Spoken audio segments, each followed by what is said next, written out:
All right, good Friday afternoon, everybody. Gamecock Chuck back. Got a video for you guys.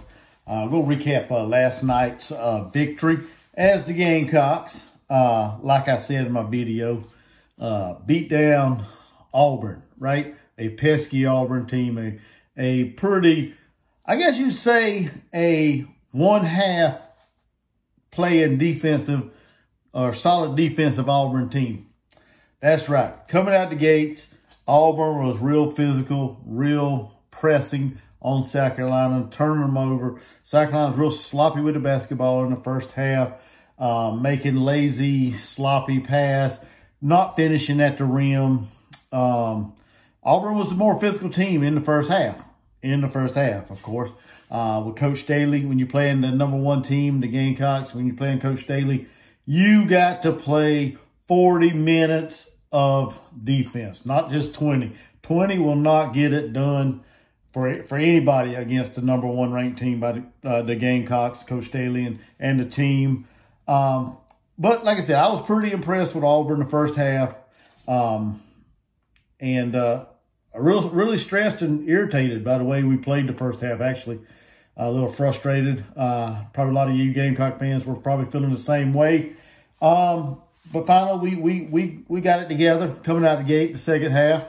South Carolina cruised, like I said. Plus, I knew we were going to win by at least 20. I said it in my video yesterday in my preview video. South Carolina cruised to a 76-54 victory against Auburn.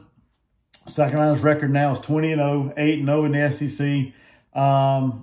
This is their 39th straight SEC victory right there last night. They're just not too far off. Like, I think 1, 2 off, 3 off from like the record of most consecutive wins, SEC wins, set by the Tennessee Volunteers, the Lady Volunteers. Probably back in them good old Pat Summitt days, I would imagine. They haven't had the success recently like they did back when Coach Summitt was in charge of the team. But South Carolina, like I said, run their record of straight SEC victories to 39 last night. Number 40 is going to be kind of tough coming up Sunday. We host Ole Miss. Ole Miss has always been a tough out here recently since Coach Yo got to Oxford. She's kind of brought a culture to Ole Miss that kind of resembles what Coach Staley has been doing, you know, at South Carolina. She likes to play tough, physical, 40-minute pressing defense. She likes to disrupt your flow, get you out your rhythm, out your game, take away your strengths, I guess you could say.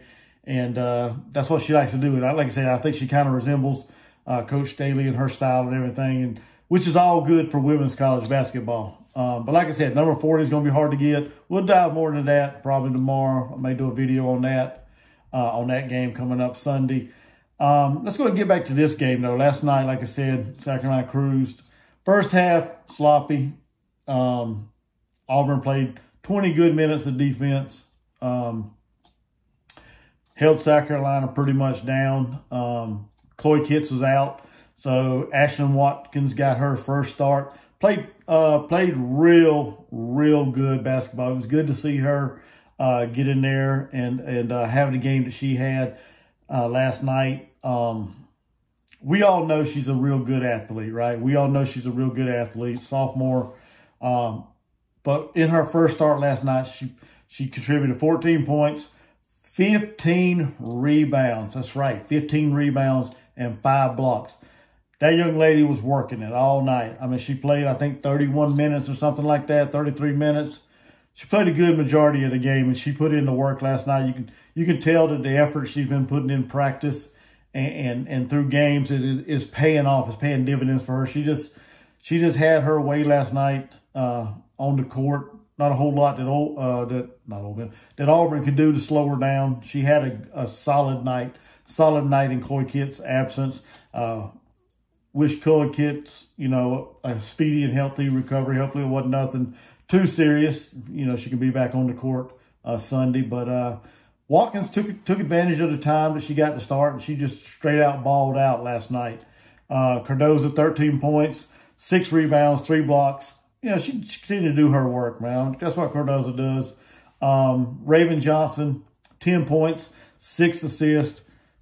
Just straight up good game from her as well. She did turn the ball over a little too much last night. I think she had 3 turnovers or something like that. Just need to take care of the basketball. She's not accustomed to having a whole lot of turnovers, I don't believe. So she's got to take care of the ball a little more. Full Wiley, she come off the bench, gave us 15 points. And she played a good chunk of it, too. She played 25 minutes. And, you could see that Coach Daly is trusting her, getting her out there and keeping her out on the court a little longer than normal for a freshman. But she come in, 25 minutes, 15 points. She had one sick hell of a behind-the-back finger roll layup, man. That thing was sweet, man. When she did that, man, I about lost my mind, dude. That was dang. That was wild, man. I'm telling you. I don't watch Sports Center, so I would imagine that probably made the Sports Center top 10 highlight, if not it should be number 1 in my opinion, but you never know. But it should have been on the Sports Center top 10 from last night. But hell of a behind the back finger roll. I mean, it was just, that thing was sick, dude. I'm telling you. Hall and Pow last night, it just didn't seem like their night. They were pretty quiet. I think Pow had 5 points and Hall didn't even score. Just one of them nights. Like I said in one of my other videos, one of the men's video about Michi Johnson, you're going to have nights. That's what basketball is. You're going to have nights where you're not going to be, playing up to your potential, your level, and things just don't fall for you. So, and I think that's all it is. I'm not worried about Bree Hall. I'm not worried about Tahina Pow. They will get back in rhythm. They will get back in the flow of things. Not worried about them one bit as far as an offense. Outside of that, we had, like I said, Sanaa Ja come off the bench. Fagan had a pretty solid night as well. Sakima Walker came in and gave some valuable, good minutes. I think she scored 4 points, I believe it was. Snatched down some rebounds in the second half. But overall, great performance. Like I said, once we got past that mucky first half and got back to South Carolina fundamental basketball, playing in the second half. Like I said, we separated ourselves coming out of the locker room and just pulled away in this game. Like I said, I called it yesterday. I said we was going to win by at least 20 points, and we did. We won by 22. We were plus 13 on the boards. And another stat that jumped out, it was our free throw. We continue to improve, it seems like. At the free throw line, we shot 76% last night, hitting 16 out of 21 free throws. So it seems like the girls have put in the work in the gym, shooting free throws. And I see them getting better and better with each game. The one good thing about Auburn, they did have their one player, like I mentioned in my preview video, that led the team in double figures. She pretty much went off last night. I think she tied her career high, maybe. I can't remember. She either tied it or right there at it or whatever. I can't remember if she broke it or not. But Honesty Scott Grayson, hell of a performance from her last night. She put in 31 points. But outside of that, Auburn had no offense to go with her. The other 23 points was sporadically thrown around by the rest of the team. So, I mean, she had no supporting cast. So, and we learned that in the Tennessee versus South Carolina men's game. One player cannot beat a whole team. And that's why South Carolina is a whole and complete team. But like I said, I was impressed by their defense. But like I said, we made the adjustments in the second half, pulled away, got the victory. 39 straight SEC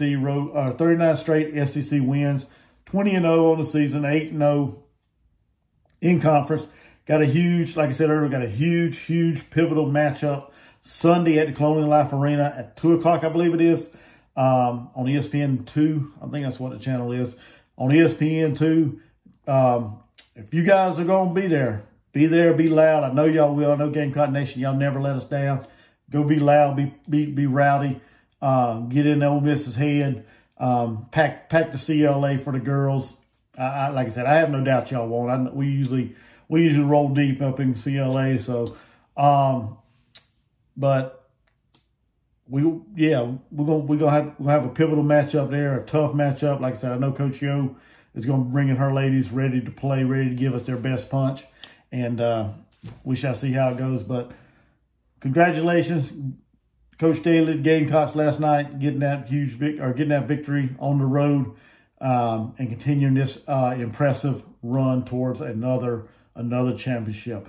With that being said, make sure you guys hit that like, hit that subscribe button if you find this stuff entertaining. If you like this, hit that notification bell, okay? That's very key, because at times I will go and do like a live fan reaction, like a watch along of the game. I plan on doing one Sunday of the Ole Miss game. I plan on doing it. As long as no family obligation interferes with it, I plan on doing a live fan reaction watch along on this channel. So hit that notification button. That way you guys get notified of my content.